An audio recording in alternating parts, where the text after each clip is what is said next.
الحمد لله الذي لم يتخذ ولدا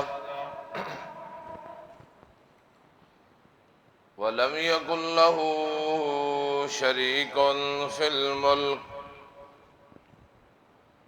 ولم يكن له ولي من الذل وكبره تكبيرا. أما بعد، فأعوذ بالله من الشيطان الرجيم. بسم الله الرحمن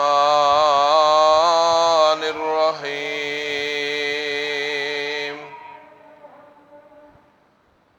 لن تنالوا البر حتى تنفقوا مما تحبون وما تنفقوا من شيء فإن الله به عليم. لن تنالوا البر، تم ہرگز نہیں پہنچ سکتے نیکی کو، حتیٰ تنفقو، یہاں تک کہ تم خرچ کرو ان چیزوں کو، مما تحبون، جن کو تم پسند کرتے ہو، وما تنفقو من شیء، اور جو کچھ بھی تم خرچ کرو گے، فَإِنَّ اللَّهَ بِهِ عَلِيمٌ، بے شک اللہ اس کو خوب جاننے والا ہے۔ رمضان المبارک کا آغاز ہوا تو تمام احباب نے بڑے ذوق اور شوق کے ساتھ نیک اعمال بجا لائے۔ کئی دوستوں نے بڑے ذوق اور شوق کے ساتھ نوافل کا اہتمام کیا، کئی دوستوں نے بڑے ذوق اور شوق کے ساتھ قرآن مقدس کی تلاوت کے اہتمام کیے، اور بہت سارے دوستوں نے بڑی پرتکلف افطاریاں کی اور کرائیں، صدقے خیرات کے اہتمام کیے گئے، بعد از نماز تراویح احباب کے لیے کھانے پینے کا اہتمام کیا گیا، اعتکاف کرنے والوں نے اعتکاف کیا۔ اب رمضان المبارک کی تکمیل ہو رہی ہے، تو اب ہم سب نے مل کے اللہ سے یہ دعا کرنی ہے کہ اللہ تمام اعمال اور تمام عبادات کو قبول فرمائے۔ کامیابی تب ہی ملے گی جب اعمال، نیک اعمال، عبادات اللہ کے دربار کے اندر قبول ہو جائیں۔ عمل ظاہری طور پہ اگرچہ تھوڑا کیوں نہ ہو، لیکن اگر شرف قبولیت سے نواز دیا جاتا ہے تو وہ تھوڑا سا عمل انسان کی نجات کے لیے کافی ہو جاتا ہے۔ اور اگر اعمال کے انبار ہوں اور خدا نخواستہ اللہ کے دربار میں ان کو شرف قبولیت حاصل نہ ہو، تو ان پرتکلف پروگرامات انسان کے لیے فائدہ مند ثابت نہیں ہوا کرتے۔ آج موسم ہے اور کل کا دن یہ موسم ہے اس بات کا کہ اللہ سے خوب گڑ گڑا کے یہ دعائیں کی جائیں کہ تمام کے تمام اعمال کو اللہ قبولیت سے نوازے اور شرف قبولیت سے نواز کے ہمارے لیے نجات کا ذریعہ بنائے۔ دنیا کائنات کے اندر بہت سارے اعمال ایسے کیے جاتے ہیں، اعمال کی قبولیت کے لیے شرطیں ہیں۔ ہر عمل اللہ کے دربار میں قبول نہیں ہوتا، بلکہ اعمال صالحہ کی قبولیت کے لیے قرآن نے اور صاحب قرآن محمد الرسول اللہ صلی اللہ علیہ وسلم نے کچھ شرائط ذکر کی ہیں۔ جس طرح نماز صحیح ہونے کے لیے طہارت شرط ہے، نماز کب صحیح ہوگی؟ جب انسان کو طہارت حاصل ہوگی۔ اسی طرح صدقہ کے لیے شرط ہے کہ صدقہ اللہ کے دربار کے اندر اس وقت قبول ہوگا جب مال حلال کا ہو، اور حج اللہ کے دربار کے اندر اس وقت قبول ہوگا جب حج جیسا عمل انسان خالص اللہ کی رضا کے لیے کرے۔ تو ہر عمل قبول نہیں ہوتا، بہت سارے اعمال ایسے ہیں جن کے بارے کے اندر صاحب قرآن محمد الرسول اللہ صلی اللہ علیہ وسلم نے اپنی نبوت والی زبان سے اس بات کی وضاحت کر دی ہے کہ بہت سارے اعمال ایسے بھی ہیں جو اللہ کے دربار میں قبول نہیں ہوتے۔ مثلا امام کائنات جناب محمد صلی اللہ علیہ وسلم نے فرمایا من شرب الخمر، جو انسان شراب پیتا ہے اور ایک مرتبہ شراب پینے کی وجہ سے فرمایا کہ 40 لیلتاً 40 دن تک اس کی کوئی عبادت اور خصوصاً نماز اللہ کے دربار کے اندر قبول نہیں ہوتی۔ اب یہ عمل جس کو بہت سارے لوگ معمولی عمل سمجھتے ہیں، شراب پینا وتیرہ بنایا ہوا ہے، اور خصوصاً کہ مخصوص ایام کے اندر سارا دن پورا رمضان اللہ کی عبادات کی جاتی ہیں، اور ایسے بھی بدبخت دنیا کے اندر موجود ہیں کہ چاند رات کو ان جیسے اعمال کرنے کی وجہ سے ان کے رمضان والے اعمال ان کے منہ پہ مار دیے جاتے ہیں۔ تو بہت سارے اعمال ایسے ہیں جو اللہ کے دربار میں قبول نہیں ہوتے۔ فرمایا شراب پینے والے کا کوئی عمل 40 دن تک وہ قبول نہیں ہوتا۔ اسی طرح امام کائنات جناب محمد صلی اللہ علیہ وسلم نے فرمایا کم من صائم، بہت سارے روزے دار ایسے ہیں کہ ان کو سوائے بھوکا اور پیاسا رہنے کے کوئی فائدہ نہیں ہے۔ فرمایا بہت سارے، 1 2 4 کی بات نہیں، کم من صائم، بہت سارے روزے دار ایسے ہیں جو روزہ تو رکھتے ہیں، گرمی برداشت کرتے ہیں، بھوک برداشت کرتے ہیں، اپنے کھانے کو چھوڑا، پینے کو چھوڑا، سارا دن وہ روزہ رکھتے ہیں، اور سوائے بھوکا اور پیاسا رہنے کے ان کو 1 ٹکے کا فائدہ نہیں ہوتا۔ تو بہت سارے اعمال ایسے ہیں جو اللہ کے دربار کے اندر نہیں بھی قبول ہوتے۔ اسی طرح امام کائنات جناب محمد صلی اللہ علیہ وسلم نے فرمایا من آتا الرافن، جو انسان کسی نجومی کے پاس جائے اور نجومی کی بات کو جا کے اس کی بات کی تصدیق کرے، ایمان لے آئے کہ یہ جو نجومی کہہ رہا ہے ٹھیک کہہ رہا ہے، تو امام کائنات جناب محمد صلی اللہ علیہ وسلم نے فرمایا یہ کوئی تھوڑا جرم نہیں۔ فرمایا 1 مرتبہ نجومی کے پاس جا کے اس کی باتوں کی تصدیق کرنا، گویا کہ اس نے جو کچھ میں محمد صلی اللہ علیہ وسلم پہ نازل کیا ہے اس کا انکار کر دیا۔ اور اس کی نحوست کیا ہے؟ تو میرے محبوب نے فرمایا کہ 40 دن تک اس انسان کی کوئی عبادت اللہ کے دربار کے اندر قبول نہیں ہوتی۔ تو بھائیو، یہ سیزن ہے دعا کرنے کا، یہ سیزن ہے اللہ کے دربار کے اندر درخواست کرنے کا کہ اللہ کریم ہماری رمضان المبارک والے کی ہوئی عبادات کو شرف قبولیت سے نوازے۔ اعمال کی قبولیت کے لیے سب سے پہلی شرط یہ ہے کہ انسان کے عقیدہ کے اندر شرک نہ ہو۔ اگر خدا نخواستہ انسان ساری زندگی نیک اعمال کرتا رہا، اور اعمال بھی کیسے؟ بیت اللہ جیسی صفائی والا عمل کیوں نہ ہو، حاجیوں کو ستو پلانے والا جیسا عمل کیوں نہ ہو، حجاج کرام کے درمیان کپڑے تقسیم کرنے والا عمل کیوں نہ ہو، اور بیت اللہ کی صفائی اپنی زبان سے کرنے والا عمل کیوں نہ ہو، اگر خدا نخواستہ زندگی کے کسی موڑ کے اوپر، کسی لحظہ کے اوپر، 1 لحظہ کے لیے بھی انسان سے شرک سرزد ہو جائے، تو اللہ ایسے کیے ہوئے اعمال کو انسان کے منہ کے اوپر مارتے ہیں، اور انسان کے یہ اعمال قبول ہونا تو بڑی دور کی بات، اللہ دنیا کے اندر تباہ و برباد کر دیتے ہیں۔ تو اعمال کی قبولیت کے لیے پہلی شرط یہ ہے کہ انسان کے عقیدے کے اندر شرک نہیں ہونا چاہیے، انسان عقیدے کے لحاظ سے توحید پرست ہو، موحد انسان ہو عقیدے کے لحاظ سے۔ اور دوسری شرط یہ ہے کہ جو عمل ہم کر رہے ہیں، جو اعمال ہم بجا لا رہے ہیں، وہ میرے محبوب کی سنت کے عین مطابق ہوں، ان اعمال کے اندر بدعت کی ملاوٹ نہ ہو، اپنی طرف سے کمی پیشی نہ کی جائے، اسی طرح کیے جائے جیسے میرے محبوب پیغمبر جناب محمد صلی اللہ علیہ وسلم کی تعلیم ہے۔ اور آخری شرط یہ ہے کہ نیک اعمال کرنے کے بعد اللہ سے دعا بھی کرنی ہے کہ مولا ہمارا یہ اعتکاف، اللہ کریم ہمارے یہ روزے، اللہ کریم ہمارا یہ قیام، یا اللہ یہ سحری اور افطاریاں، یہ تراویح اور تراویح کے بعد کے اہتمام، اللہ سے دعا بھی کرنی ہے کہ اللہ ان کو شرف قبولیت سے نوازے اور اللہ قبول فرمائے۔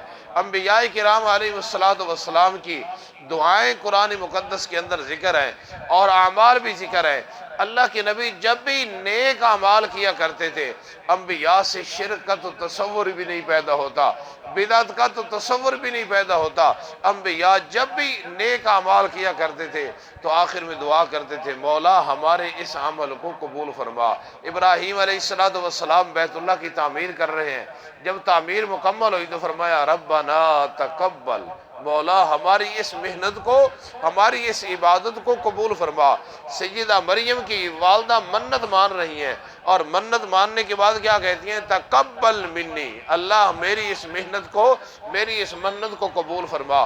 تو پہلی شرط یہ ہے کہ شرک نہیں کرنا ہوگا، دوسری شرط یہ ہے کہ اعمال سنت کے مطابق کرنے ہوں گے، بدعت نہیں کرنی ہوگی، اور تیسری شرط یہ ہے کہ نیک اعمال کرنے کے بعد اللہ سے دعا بھی کرنی ہے کہ اللہ شرف قبولیت سے نوازے۔ قرآن مقدس کا ایک حوالہ دیکھنا، یہ میرے سامنے صفحہ نمبر ہے جی 420۔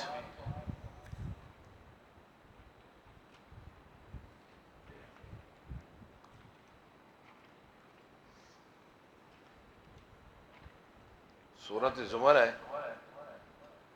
اور سورۃ زمر کی آیت نمبر ہے جی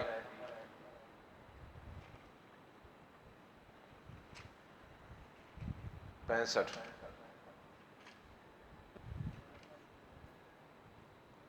ہاں جی، آیت نمبر 65۔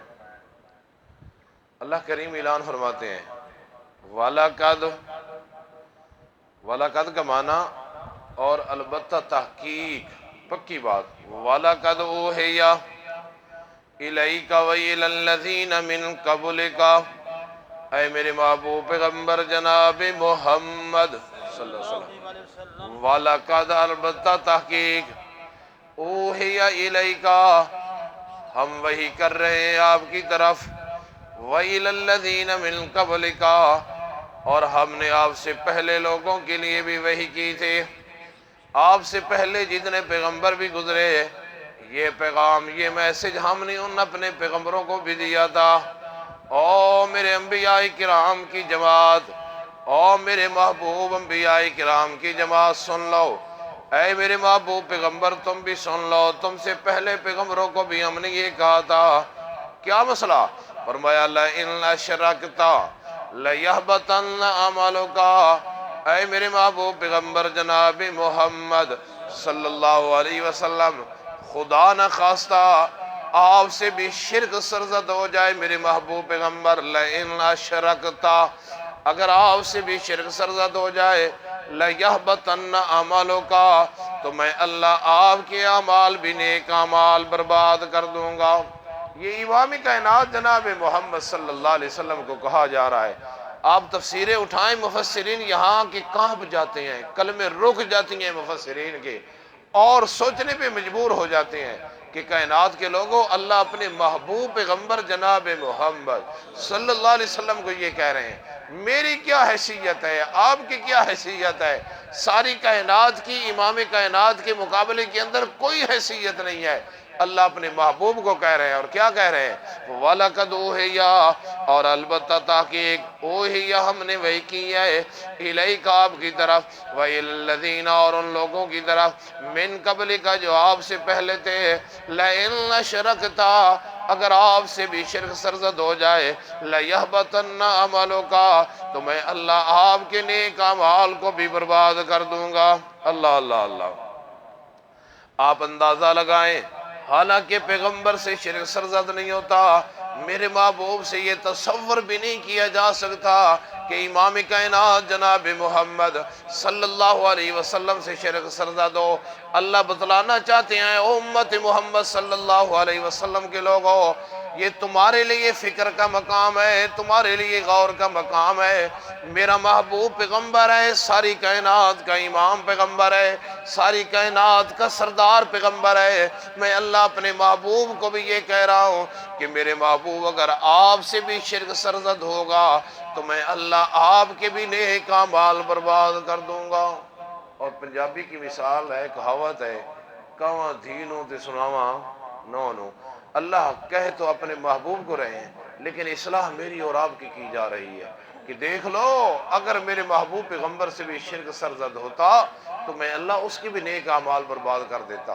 اور یاد رکھنا کہ اگر شرک سرزد ہو جائے تو پھر پیغمبر کی رشتہ داری بھی کام نہیں آتی۔ اللہ تمام قانون بدل کے، بلکہ قرآن میں تو یہاں تک کہہ دیا انہو من یشرک باللہ فقد حرم اللہ علیہ الجنہ، جس نے شرک کیا میں اللہ نے اس کے اوپر جنت کو حرام کر دیا ہے۔ وہ تصور بھی نہیں کر سکتا کہ میں جنت میں چلا جاؤں گا۔ اور کسی پیغمبر کی رشتہ داری بھی پھر کام ہو، قیامت کا منظر ہے۔ امام کائنات جناب محمد صلی اللہ علیہ وسلم نے فرمایا اللہ کے خلیل پیغمبر حضرت ابراہیم آئیں گے اور کیا دیکھتے ہیں کہ سامنے آزر کھڑا ہے، قیامت کا منظر ہے۔ اور آزر کیا کہتا ہے؟ اے ابراہیم، ساری زندگی میں نے تیری مخالفت کی ہے، آج مجھے پتہ چلا ہے کہ آج اللہ کی لعنتیں نازل ہو رہی ہیں ان لوگوں کے اوپر جنہوں نے شرک کیا ہے۔ تو میرا بیٹا، میں تیرا باپ آزر، آج میری درخواست یہ ہے کہ تم اللہ کے دربار کے اندر سفارش کرو میرے حق کے اندر کہ اللہ میرے گناہ معاف کر کے میرے لیے جنت کا فیصلہ کر دے۔ اللہ اللہ، بیٹے ابراہیم کو کہا جا رہا ہے اور کہنے والا باپ ہے آزر، اور میدان قیامت میں کہہ رہا ہے باپ اور بیٹے سے بڑی رشتہ داری کیا ہوگی؟ بیٹا پیغمبر ہے اور باپ اس سے درخواست کر رہا ہے۔ صرف پیغمبر نہیں، اللہ کا خلیل پیغمبر ہے جنہوں نے ساری زندگی اللہ کی وحدانیت کو بیان کیا اور سب کچھ اللہ کی توحید کے لیے قربان کر دیا۔ باپ کی قربانی کا نمبر آیا، باپ کو قربان کر دیا، وطن کو قربان کر دیا، بیٹے کو قربان کر دیا، حتیٰ کہ ظالموں نے کپڑے بھی ایک مرتبہ اتار لیے تھے ابراہیم علیہ السلام کے، منجبیق کے اندر بٹھا کے آگ کے اندر ابراہیم کو ڈال دیا۔ وہ اللہ کا خلیل پیغمبر ہے۔ اور آزر کیا کہتا ہے؟ اے ابراہیم، تو میرا بیٹا، آج میں تیرے سامنے درخواست کر رہا ہوں کہ اللہ کے دربار کے اندر سفارش کرو تاکہ اللہ میری مغفرت کر کے جنت کا داخلہ عطا فرما دے۔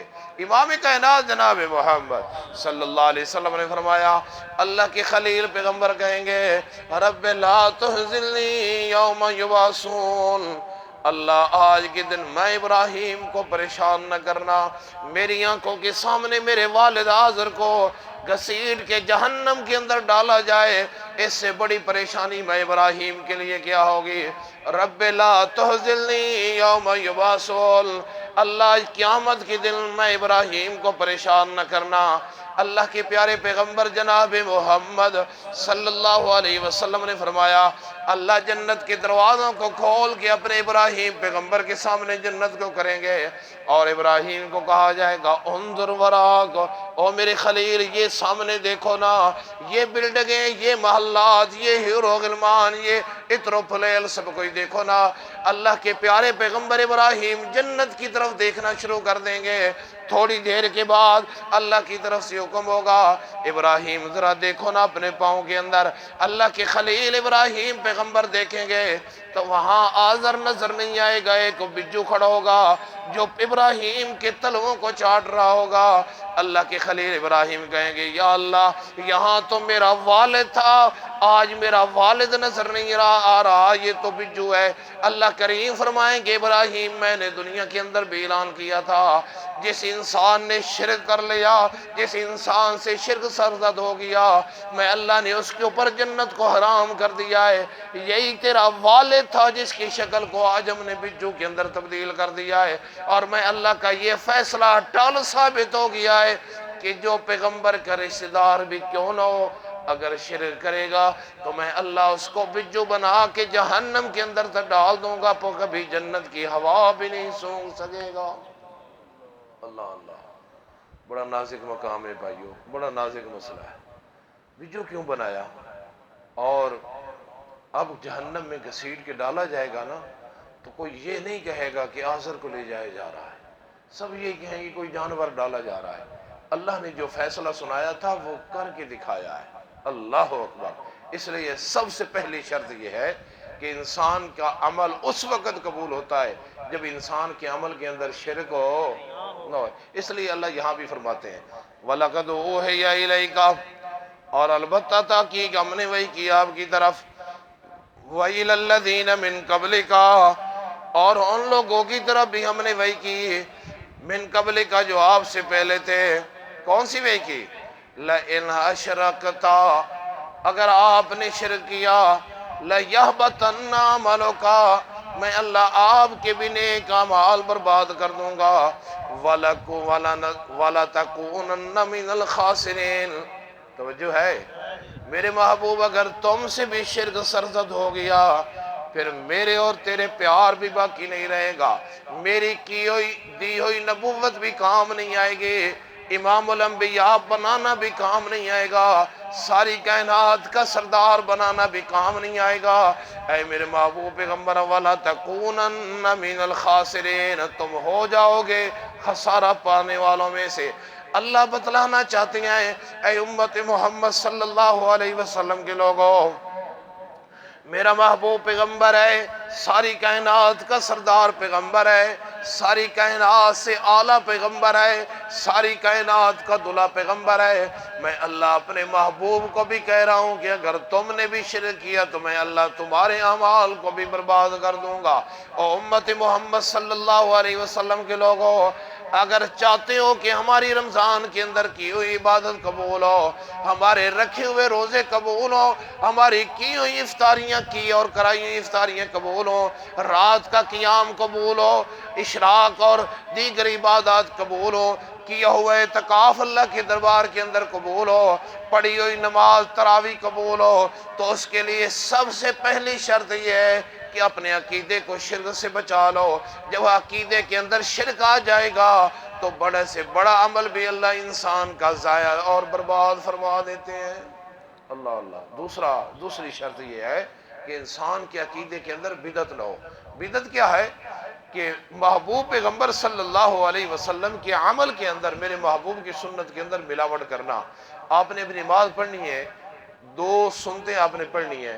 اگر کوئی انسان یہ کہے کہ امام کائنات جناب محمد صلی اللہ علیہ وسلم نے تو وہ اللہ کے محبوب تھے، انہوں نے 2 پڑھی ہیں، میں تو بڑا گناہگار ہوں، میں 2 کی بجائے 3 سنتیں پڑھوں گا. اب جب 3 سنتیں پڑھے گا تو اس کے اندر فاتحہ بھی زیادہ پڑھے گا، سورۃ اخلاص بھی زیادہ پڑھے گا، درود بھی زیادہ پڑھے گا، دعائیں بھی زیادہ پڑھے گا. اب یہ چیزیں فاتحہ، یہ سورۃ اخلاص اپنی جگہ پہ عظمت اور فضیلت والی ہیں، لیکن جب 2 کی بجائے تیسری ساتھ ملائی جائے گی نا تو پیغمبر کے عمل کے اندر ملاوٹ آ جائے گی. ملاوٹ والا تم دودھ لینے کے لیے تیار نہیں ہو، ملاوٹ والا تم گھی وصول کرنے کے لیے تیار نہیں ہو، ملاوٹ والی اشیاء تم نہیں پسند کرتے، اور ملاوٹ والا عمل کائنات کا رب بھی پسند نہیں کرتا. اللہ کہتے ہیں 2 رکعتوں کے اوپر مہر ہے میرے محمد کی، اب تیسری رکعت تو جو ساتھ ملا رہا ہے نا، یہ میرے پیغمبر کے عمل کے اندر تو بدعت کی ملاوٹ کر رہا ہے. اور بدعتی انسان کا بھی کوئی عمل اللہ کے دربار کے اندر قبول نہیں ہوتا. امام کائنات جناب محمد صلی اللہ علیہ وسلم نے فرمایا لا یقبل اللہ قبول نہیں کرتے، اللہ تعالیٰ کوئی عمل قبول نہیں کرتے لصاحب بدعت، بدعتی انسان کا. فرمایا نہ اس کا حج قبول، نہ اس کا عمرہ قبول، نہ اس کا قیام قبول، نہ صدقہ خیرات قبول، ولا جہادہ، یہاں تک کہ بدعتی انسان جہاد بھی کرے، اللہ جہاد جیسا عمل بھی انسان بدعتی کے منہ کے اوپر مار دیتے ہیں. شرک بھی نہیں کرنا، سنت کے اندر بدعت کی ملاوٹ بھی نہیں کرنی، اور آخر کے اندر نیک اعمال کر کے اللہ سے دعا بھی کرنی ہے. یہ حصہ ہے بھائی، یہ ضروری ہے. ہم میں سے بہت سارے لوگ نیک اعمال تو بجا لاتے ہیں، اور نیک اعمال بجا لانے کے بعد کپڑا جھاڑ کے اٹھا کے اپنے گھر کی طرف چل پڑتے ہیں. نیک اعمال کرنے ہیں، لیکن نیک اعمال کرنے کے بعد تیسری شرط یہ ہے کہ اللہ سے دعا بھی کرنی ہے کہ اللہ رمضان میں کی ہوئے ہمارے نیک اعمال کو شرف قبولیت سے نواز. اللہ کہتے ہیں ان 3 شرطوں کا لحاظ تو کر لے، تھوڑا عمل کرے گا، ان تینوں ملاوٹوں سے پاک ہوگا، تھوڑا عمل کرے گا، میں اللہ تیرے لیے تجھے جہنم سے بچا کے تیرے لیے جنت کے فیصلے کر دوں گا. اللہ پوری امت مسلمہ کو شرک سے، بدعات سے اور ریاکاری سے، رسم و رواج سے محفوظ فرمائے. وآخر دعوانا ان الحمدللہ.